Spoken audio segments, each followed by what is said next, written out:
Today I want to tell you about success and failures. Both are equal in life. யாராவது success face பண்ணாதவங்க இருக்காங்களா? யாராவது failures வராமல் இருந்துச்சா வாழ்க்கை? இல்லை, இரண்டும் கலந்தது தான் வாழ்க்கை. அப்போ தான் டவுன்ஸ் வரும். மேலே ஏறினா கீழே இறங்குவாங்க. 10 வருஷம் சந்தோஷமாக ரிச்சாக இருப்பாங்க, அதுக்கப்புறம் அவங்க நிலைமை மாறிடும். இல்லை ஏழ்மையாக இருப்பாங்க, குடிசையில் இருப்பாங்க, நாளைக்கு அவங்க படித்து முன்னுக்கு வந்து எங்கேயோ போயிடுவாங்க. இவங்களா அப்படி என்று பலர் ஆச்சரியப்படுற அளவுக்கு உயர்ந்து விடுகிறார்கள். இந்த மாதிரி மனிதன் வாழ்க்கையில் ஏற்றம் தாழ்வு ரெண்டும் மாறி மாறி வருது. அதுக்காக நம்ம ஏற்றம் வரும்போது ரொம்ப சந்தோஷமாக, இறக்கம் வரும்போது ரொம்ப கவலைப்பட்டு டிப்ரெஷனுக்கு போய் சைக்கலாஜிக்கலி எஃபெக்டடாக நிறைய பேர் சூசைடல் கெப்பாசிட்டி, மற்றவங்களுக்காக பயந்து வாழ்கிறது வேண்டாம். எனக்கு சந்தோஷம், நான் நல்லா இருக்கேன், நான் செய்கிறது கரெக்ட், என்னால் செய்ய முடிஞ்ச வரைக்கும் செஞ்சுட்டேன் நான் சொல்லி சந்தோஷமாக இருக்கேன்.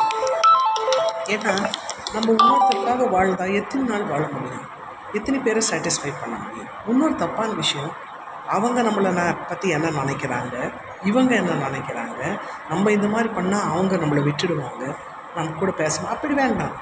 You build your own personality. நீங்கள் ஸ்ட்ரெயிட் ஃபார்வர்டாக இருங்க. எனக்கு தெரியாத பற்றி யாராவது இதை கமெண்ட் பண்ணால், குட் கமெண்ட்டோ பேட் கமெண்ட்டோ, don't react. Good means okay thank you, bad comment means அப்படி கேர் பண்ணாமல் போயிடுங்க. அதுக்காக வீட்டில் வந்து வருந்துறதோ உங்கள் வீட்டில் சொல்லி அவங்க பீஸை கெடுக்கிறதோ தேவையில்லை. நம்ம எப்போவுமே சொசைட்டியில் பல பேரோட கலந்து தான் வாழ போகிறோம். வேலையாக இருக்கட்டும், படிக்கிறதா இருக்கட்டும். இப்போ படிக்கிற சில்ட்ரனுக்கே எவ்வளோ டிப்ரெஷன் வருது. வந்து சொல்கிறாங்க, டாக்டர் இந்த மாதிரி எனக்கு வந்து படிக்க போகிற இடத்துல ரொம்ப பாடி ஷேம் பண்ணுறாங்க, நான் கருப்பாக இருக்கேன்றாங்க, நான் குண்டாக இருக்கேன்றாங்க, நான் நல்லா படிக்க மாட்டேன்றேன்றாங்க, என் லாங்குவேஜ் பற்றி ரொம்ப கேவலமாக பேசுகிறாங்க. சரி இருக்கட்டும், பொறுமையாக ஆக்ஷன் எடுக்கலாம். அதுக்காக திடுதிப்புன்னு ஆக்ஷன் எடுக்காத.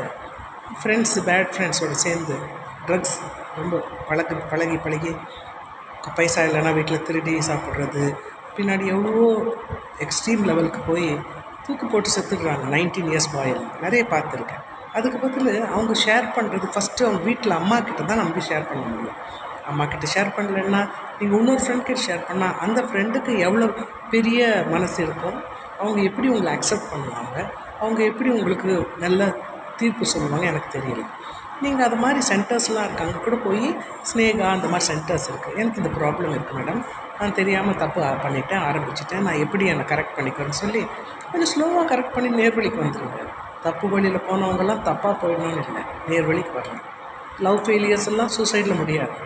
அதுக்கு ஃபுல் ஸ்டாப் வச்சுட்டு you start your business, you start your work, you start your own education. If you need the people, they should come to you. If they are not coming, why you bother? No. உங்கள் personality எதை கொண்டு change பண்ணாதீங்க. Always smile, be happy. Thank you.